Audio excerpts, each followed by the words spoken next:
I really started to believe that you have to be constantly happy in a relationship in order for it to be a true relationship. Completely not true. Hey guys, my name is Sasha and I'm the person who hasn't done a YouTube video for 4 months now. The reason was because, as I mentioned in my last video, I got ill and that lasted for a lot longer than it should have. Here you can see the picture of me being all poor in the hospital. But now I'm fine, all of that is finished, so I can calmly do my YouTube videos. And today I wanted to talk to you guys about relationships. A few weeks ago, me and my boyfriend celebrated a year together. I know, that's great, thank you. And it just got me thinking, how come this is my first sort of long relationship? So I started thinking, what really determines whether the relationship is going to be long term or not? And for that, we would probably need to come back all the way to the relationship lifespan. A few months into a relationship, when all the butterflies are flying, everything is so great, and then, a few months pass, and you're like, okay, well, he has some weird things about him. He wakes up at 7 a.m. to take a shower and wakes me up, or he doesn't brush his teeth during the night, only in the morning, so he has really bad morning breath. And then you start thinking, well, also he's kind of late for our dates, and to be honest with you, I mean, he doesn't really have that many friends himself, so it doesn't mean there's something wrong with him. And then a whole year passes, and you're like, damn, get me out of this relationship. And I feel like it's a big trend among young people nowadays. Just like with fast fashion, nowadays Primark is so popular because people prefer to buy something real cheap, wear it as a fashion item, and just throw it away and buy something else a few months later. And I feel like this is something we started doing with other people as well. We would date them for a few months, and then with the slightest, tiniest problem that would come into the relationship, we would be like, nah, he's not the guy for me. And I feel like a lot of it comes from the unrealistic expectations in the movies that we see, different love stories where everyone has to be happy 24/7. It just doesn't happen in real life, I'm afraid. I feel like a lot of people are really searching for that happiness, and once they see that that person doesn't make them happy all the time, they're just like, hey, that's the wrong person, I'm not really into them.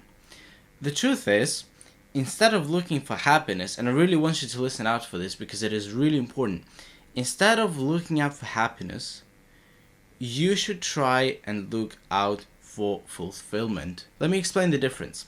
So, for example, if I'm in the relationship, right, I'm very neat, I'm very tidy.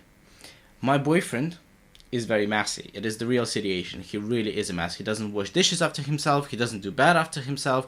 He doesn't take the trash out when he needs to take the trash out. And it makes me very angry sometimes.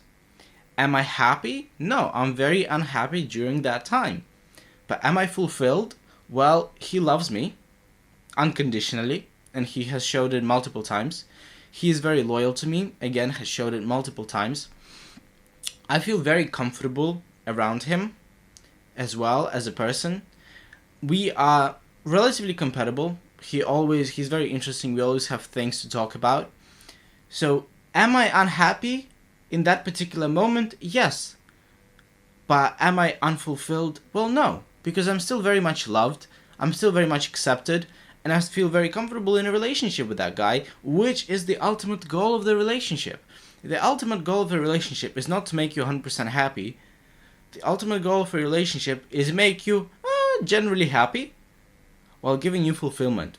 It's very important to have that person next to you, especially when you're young, when you're building your life, when you can feel quite lonely. It's very important to have that person right next to you, standing by your side. And I feel like this is not what people look out for. People look for a handsome guy. Let's talk about guys, for example, yeah? People look for handsome guys with incredibly great financial situation. They have financial stability, they have a great job, they have a lot of friends, they also have a lot of hobbies. But here's the thing. When a person is financially stable, he's probably working his ass off at his current job. When a person has a lot of friends, he probably spends a lot of time with them. When a person has a lot of hobbies, he spends a lot of time doing them.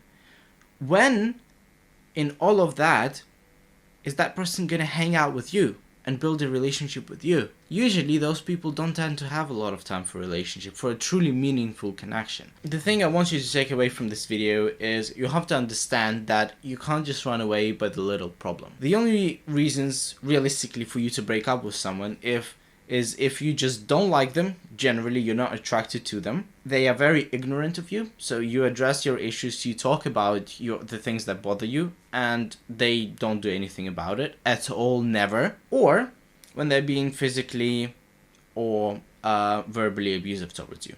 These are the three main situations in which you can definitely say, okay, yeah, that's a breakup. All the other situations can probably be fixed, and there is no reason to be breaking up over them.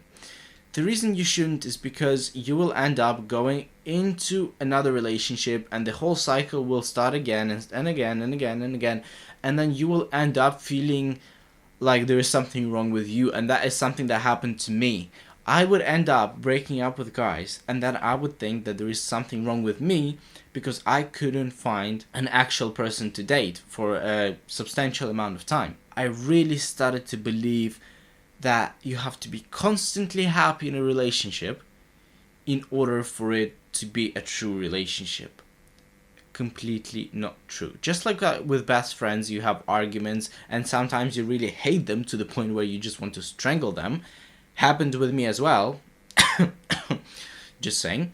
You have to understand that it is normal and it all passes and you will be fine. So yeah guys, that's all I wanted to talk to you about. I really hope that video was useful. If this video was useful, give it a like, comment down below whatever you want to comment. If you have a comment on the video, like, comment, subscribe, and I will see you in the next video, my lovely people. Bye.